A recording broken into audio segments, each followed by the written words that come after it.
14 பிப்ரவரி 2026 ஆண்டின் பொதுக்காலம் 5ஆம் வார சனி நற்செய்தி வாசகம். மார்க் எழுதிய தூய நற்செய்தியிலிருந்து வாசகம். ஆண்டவரை மாட்சி உமக்கு.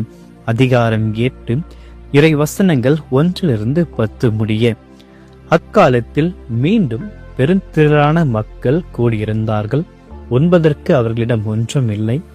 இயேசு தம் சீடரை வரவழைத்து அவர்களிடம், நான் இம்மக்கள் கூட்டத்தின் மீது பரிவு கொள்கிறேன். ஏற்கனவே 3 நாட்களாக இவர்கள் என்னுடன் இருக்கிறார்கள்.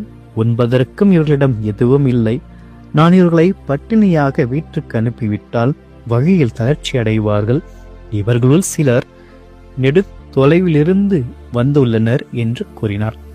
அதற்கு அவருடைய சீடர்கள், இப்பாலை நிலத்தில் இவர்களுக்கு போதுமான உணவை அளிப்பது எப்படி என்று கேட்டார்கள். அப்பொழுது அவர் அவர்களை பார்த்து, உங்களிடம் எத்தனை அப்பங்கள் உள்ளன என்று கேட்டார்.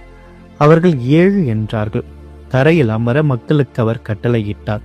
பின்பு அந்த 7 அப்பங்களையும் எடுத்து கடவுளுக்கு நன்றி செலுத்தி பிட்டு பரிமாறும்படி தம் சீடர்களிடம் கொடுக்க அவர்களும் மக்களுக்கு அளித்தார்கள். சிறு மீன்கள் சிலவும் அவர்களிடம் இருந்தன. அவற்றின் மீது அவர் ஆசை கூறி பரிமாற சொன்னார். அவர்கள் வயிறார உண்டார்கள்.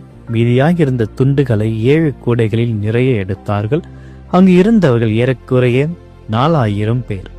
பின்பு அவர் அவர்களை அனுப்பிவிட்டார். உடனடியாக தம் சீடருடன் படகேறி தல்மனுத்தா பகுதிக்கு சென்றார். ஆண்டவரின் அருள்வாக்கு. கிறிஸ்துவே உமக்கு புகழ். இயேசுவில் பிரியமான சகோதர சகோதரிகளே, வாரத்தின் இறுதி நாள் தின வாரம் முழுவதும் இறைவன் நம் ஒவ்வொருவரையும் கண்ணின் மணி போல் காத்தமைக்காக அன்னை மரியாவின் வழியாக ஆண்டவருக்கு நாம் முழுமையான இதயத்தோடு நன்றி கூறும். முழு மனதோடு அவரை ஆராதிப்போம். முழு வலிமையோடு அவருக்கு நன்றி செலுத்துவோம்.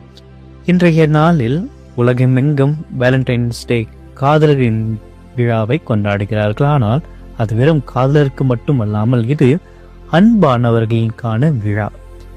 அன்பு துவங்குகின்ற பொழுது எப்படி இருந்ததோ அவ்வாறே எப்பொழுதும் இருக்க வேண்டும் என்ற ஒரு நிபந்தனையை இன்றைய நாளில் நாம் எடுத்துக்கொள்ள வேண்டும். பொதுவாக இந்த அன்பை வைத்து நாம் பல விதங்களில் பாதிக்கப்படுகிறோம், பல நேரங்களில் ஆசீர்வதிக்கப்படுகிறோம், பல நேரங்களில் மகிழ்ச்சி அடைகிறோம். ஆனால் இந்த அன்பை பயன்படுத்தி சிலர்கள் தவறான முறையிலும் அன்பை பரிமாறிக்கொள்கிறார்கள். ஆனால் இன்று இந்த அன்பானது இறைவன் மீது